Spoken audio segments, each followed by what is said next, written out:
માત્ર 2 વર્ષના ટૂંકા ગાળામાં ભુજની આયુષ હોસ્પિટલ દર્દી અને દર્દીના પરિવારમાં એક આગવું સ્થાન ઊભું કર્યું છે। ત્યારે આજે 2 વર્ષની ઉજવણી નિમિત્તે સેવાયજ્ઞનું વિશેષ આયોજન કરવામાં આવ્યું હતું।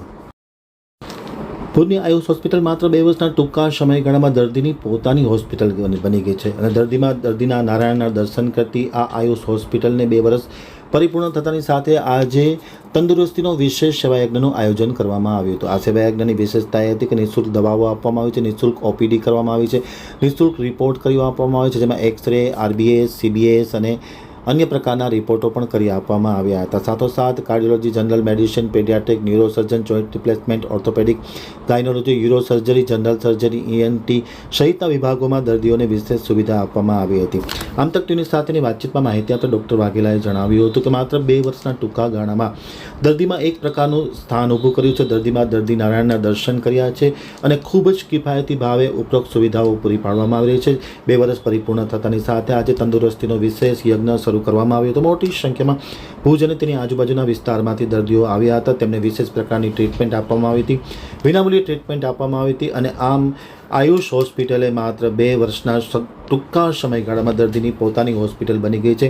હજુ પણ આવતા દિવસમાં વિશેષ સુવિધાઓ ઉપલબ્ધ બનાવવામાં આવશે તેવો આશા વ્યક્ત કરી। ડોક્ટર ઉપેન્દ્રસિંહ વાઘેલા, આયુષ હોસ્પિટલ ભુજ તરફથી આજરોજ 12 તારીખ એપ્રિલના રવિવારના દિવસે આજે આયુષ હોસ્પિટલ કચ્છમાં 2 વર્ષ પૂર્ણ થયા છે કે જ્યારે 2 વર્ષ પહેલા આયુષ હોસ્પિટલ ભુજની સ્થાપના થઈ હતી। તે બાદ 2 વર્ષ પૂર્ણ થવા બાબતે કચ્છની જનતા અને કચ્છના જે દર્દીઓએ આયુષ હોસ્પિટલને એક ખૂબ સારો સાથ આપ્યો છે અને એમના દર્દને દૂર કરવા માટે બી અમે ખૂબ પ્રયત્ન કર્યા છે અને એવા ભાવભર્યા એમના આશાઓ અને એમની દર્દ નિવારણ માટેની જે અમારી મહેનત બધું જ આજે રંગ લાવી છે।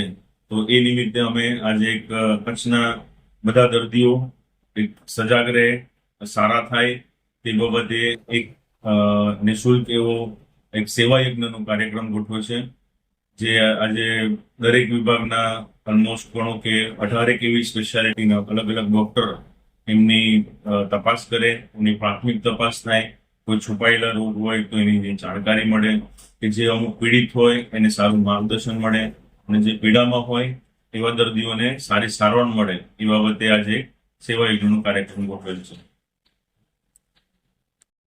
નમસ્તે કચ્છવાસીઓ, હું ડોક્ટર જેનિલ પટેલ, હૃદયરોગ નિષ્ણાત, અત્યારે આયુષ હોસ્પિટલ ખાતે સેવા બજાવી રહ્યો છું।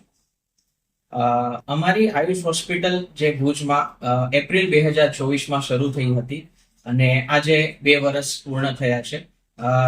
તે માટે આપના સપોર્ટ માટે દરેક કચ્છીવાસીઓનો ખૂબ ખૂબ આભાર। અમે રાત દિવસ અમારી આખી કન્સલ્ટન્ટની ટીમ છે, મહેનત કરે છે। અમારે અહીંયા યુરોલોજી, કાર્ડિયોલોજી, ન્યુરોસર્જરી વિભાગ 24/7 અવેલેબલ છે।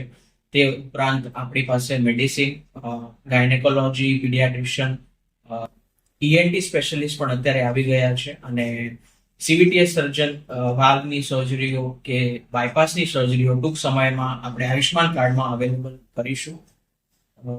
સેવા યજ્ઞ અમારું 2 વર્ષથી ચાલુ જ છે, તેમ તમે સૌ જાણતા હશો। પેશન્ટ માટે દિવસ રાત મહેનત કરી રહ્યા છીએ। દરેક ઇમરજન્સીમાં કોઈ બી પેશન્ટને તકલીફ હોય, ક્યારે બી હોય, અમે અમારી ટીમ હંમેશા માટે હાજર જ છે।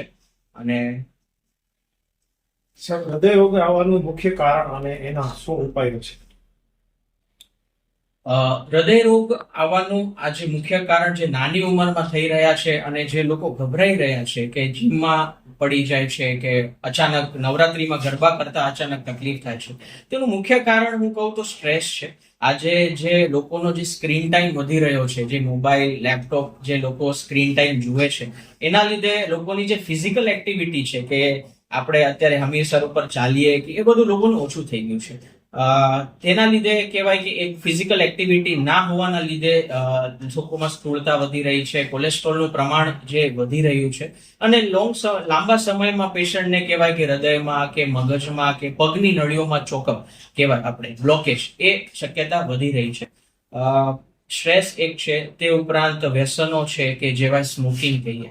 સ્મોકિંગ આજે તમે જોશો તો કચ્છમાં દરેક ગામડામાં કે બહુ જ વધારે પ્રમાણમાં લોકો કરે છે.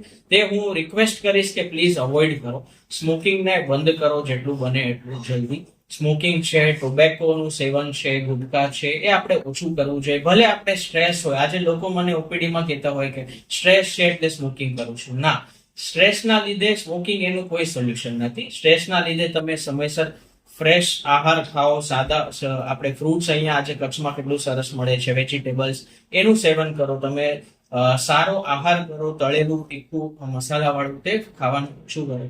કોઈ બી પડીકા ખોલીને ઓછા ખાઓ તો કહેવાય આ બધી વસ્તુઓ લાંબા સમયમાં તમને ફાયદો કરશે. સાહેબ, ખોરાક કેટલો જવાબદાર છે?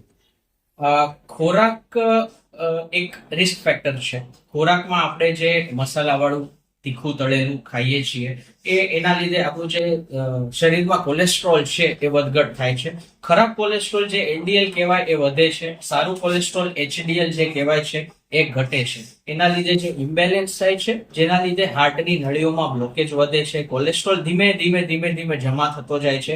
આજે 30-40 વર્ષથી જ આપણા શરીરમાં જો કોલેસ્ટ્રોલનું ઇમ્બેલેન્સ હોય તો 50-60 વર્ષે એ આપણે તકલીફ આપવાનો જ છે. અને તમે જે કહો કે મુખ્ય કારણ શું છે, તો કે આ જ છે કે 30-40 વર્ષથી જ આપણી જે લાઈફસ્ટાઈલ છે એ બરોબર નથી. એટલે આપણે જેટલું બને એટલું લાઈફસ્ટાઈલને સારી કરશું અર્લી સ્ટેજમાં, યંગ સ્ટેજમાં. લાઈફને એન્જોય કરવાની છે, એ તો કરવાનું છે, પણ જેટલું બને એટલું આપણે સ્ટેબલ, સમતોલ આહાર એ બધું રાખશું તો આપણે લાંબા સમયમાં કેવા કે ભવિષ્યમાં પ્રોબ્લેમ નહીં થાય.